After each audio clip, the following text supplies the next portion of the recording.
Welcome back to our weekly chat at Archery in Malta. I'm Ray. Hi, I'm Tony. And we got boxes. Boxes. So, let's start. First of all, let's make some space on the table. Yeah. So, this now one I'm here. going to start with the small one. You're going to start with that? Yeah, because I know exactly what that one is. Let's grab this one here. Vertical. So, this one is Knives. And it's my favourite brand.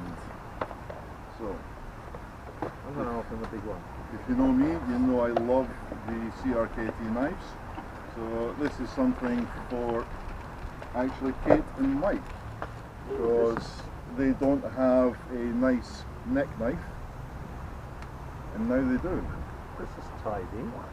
So that one's actually for Kate, because I got the colours It's to got match an the pose. articulated handle on. Yeah, it's like a fishbone effect. Awesome.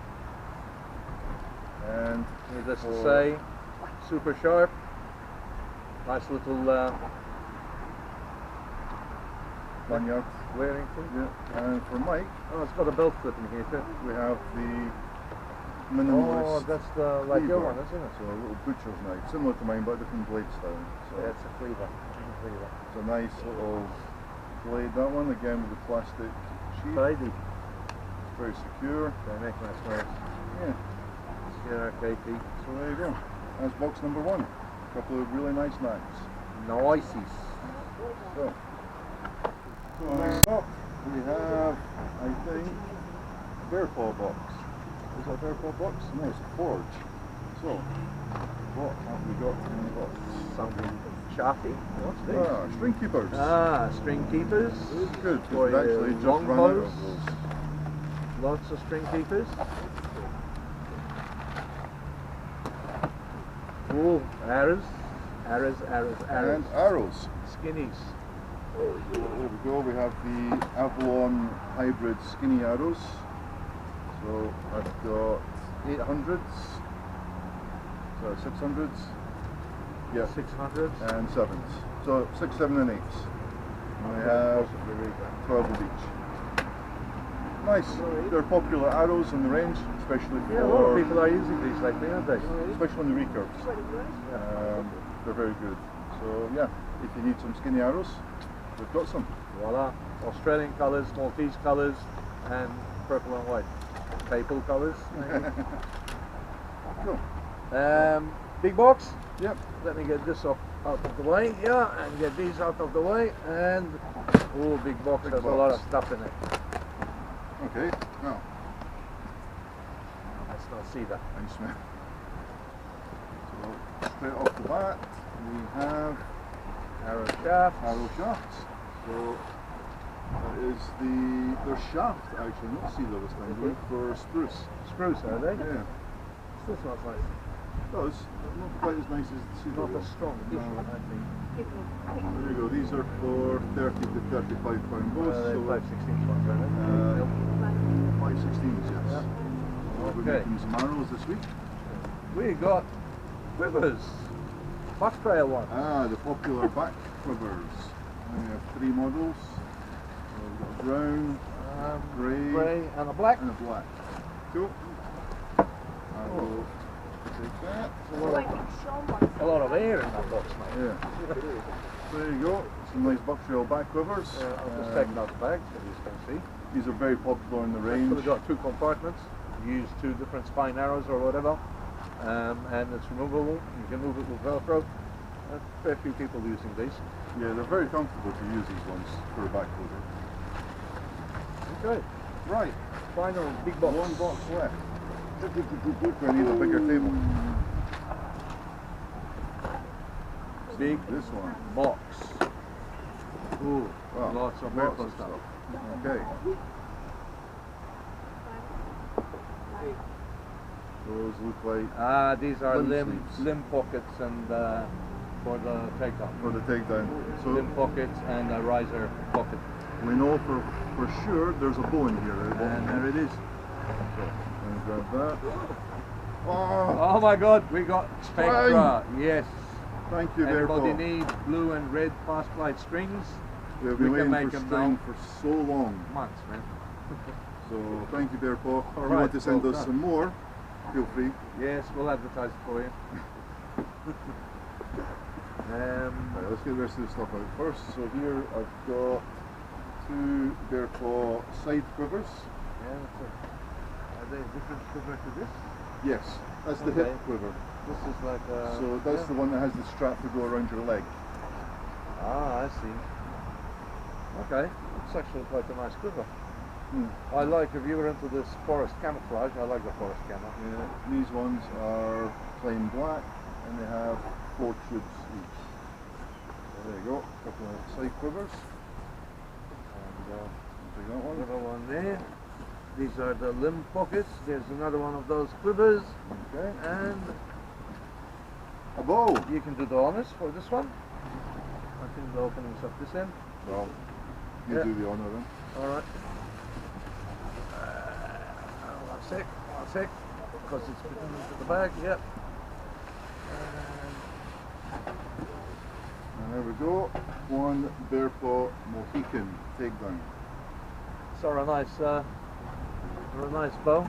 They're like a bit like a Samick Sage that has had the edges rounded off and it's been made It's a pretty. bit cruel to compare it to a Samick Sage. No, I mean the riser size and Fine. everything else, even the limb pockets, the way it attaches to the frame and that. It's a better bow than It's a Samick much Sage, better but bow. I'm saying the Samick Sage is kept cheap because they don't machine Yes. all this down, they keep Yeah. it square. And it It's takes just- them 5 minutes to make a It's riser. just a plank of wood. But this is really nice looking bow. Even the colours, the arc and that. So, is there something else? No, there's an Allen key for the And an movements Allen of the bow, which is something Bear Paw always saying. But I have to ask Bear Paw, why does the Allen key look like it came out of a crime scene? The packaging was a bit unnecessary, was it not? Cool, and that's it for the boxes this week. So, a quick change of Just like that. magic. Movie magic, man. So, what else we got this week was our new car stickers. Not just for the car, you can stick them on your bow bags or laptop cases, whatever. So we have these available, and for every one that we sell, we, as a range, will donate 50 cents to a cat sanctuary in Bournemouth. So help us Cat help some sanctuary was cats. that? It's What was the name of it? CSAF. CSAF. Okay. And have you got any loose change you want to send to CSAF? You know, a worthy cause.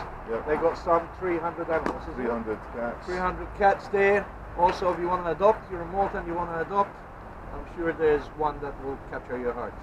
For sure. A little plug for the pussycats. Last week, we did a pocket check. What's in your pocket? Yeah, let's do it again. Let's do it again. It's in my pocket is my trusty old Tanto. I've had this knife for years. It's a D2 steel. It's just a real workhorse, real heavy. Nice. Same. I love a Tanto blade. Same feature as my last one, big handle. It's got a decent weight Yeah, to it's it. probably 250, 300 grams. It's a flicker. Just pull back on that. Yeah. You got to overcome. It's got a spring in it. You know, Yeah, you got to seems to overcome. be- Ah, there we go.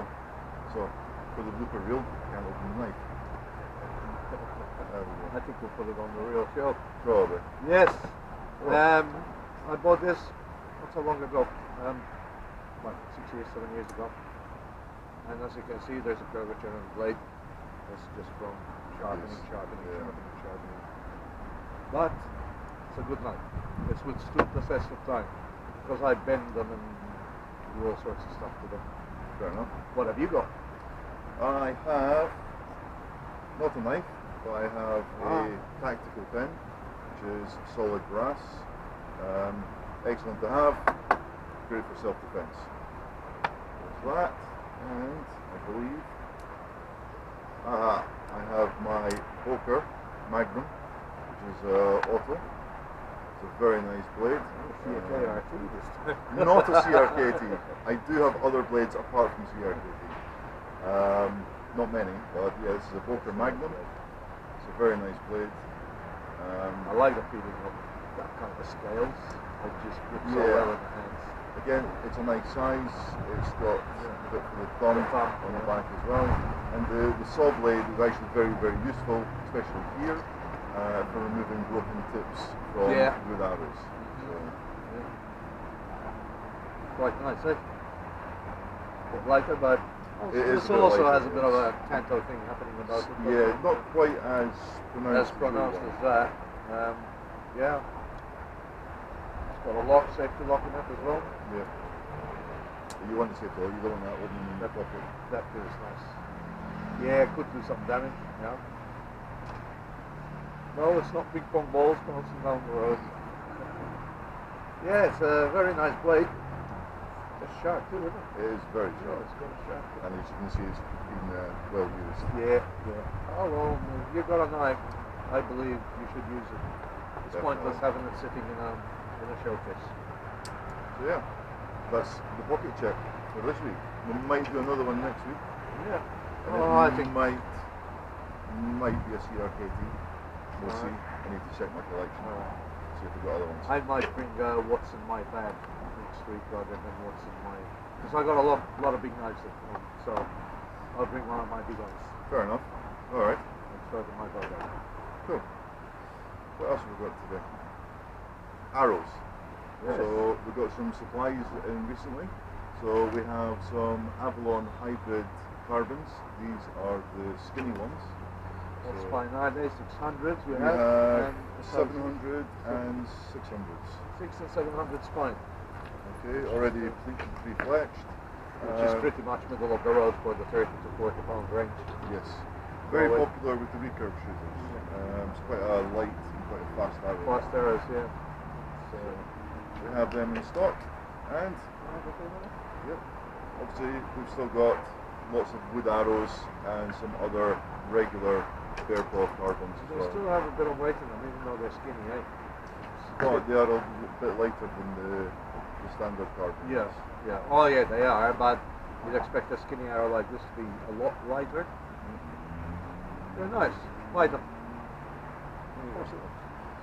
So, we will finish today on viewer request. A lot of people asked about bow maintenance, specifically waxing your bow.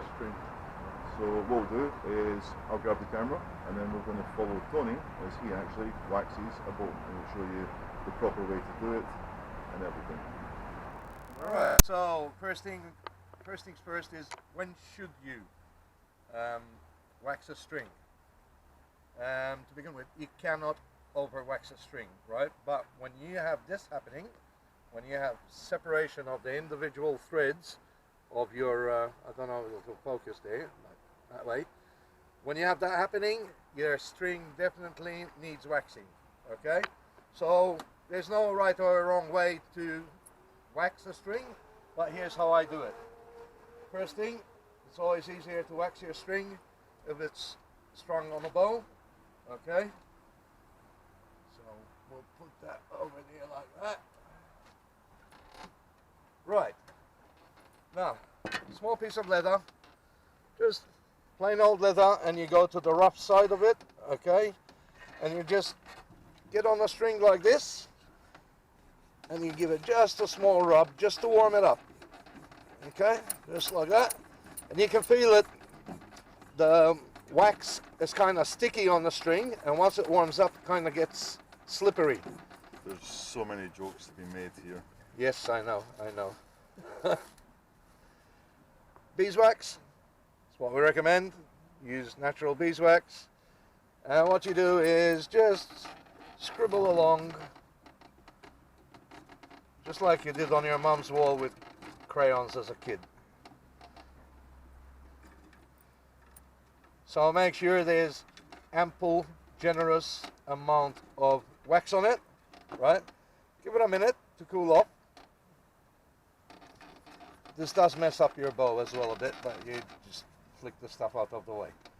Okay, so now that's cooled off, so what you're going to do is you're going to grab your leather again, and you're going to go, you need to put pressure so that the string really warms up. And what happens is when it warms up, the wax just sinks into the, absorbs into the guts of the string and then cools off and binds it together. So this is all in real time. Okay, so now what you want to do, last thing is, you spin the bow around, you go to the center serving. If I can get you, hold it for me, right there. So you get a bowstring, piece of bowstring, right? So you loop it around and loop it back so that it's doing a full pinch of the string. You grab it, put your belly against the end of the bow, and just do this.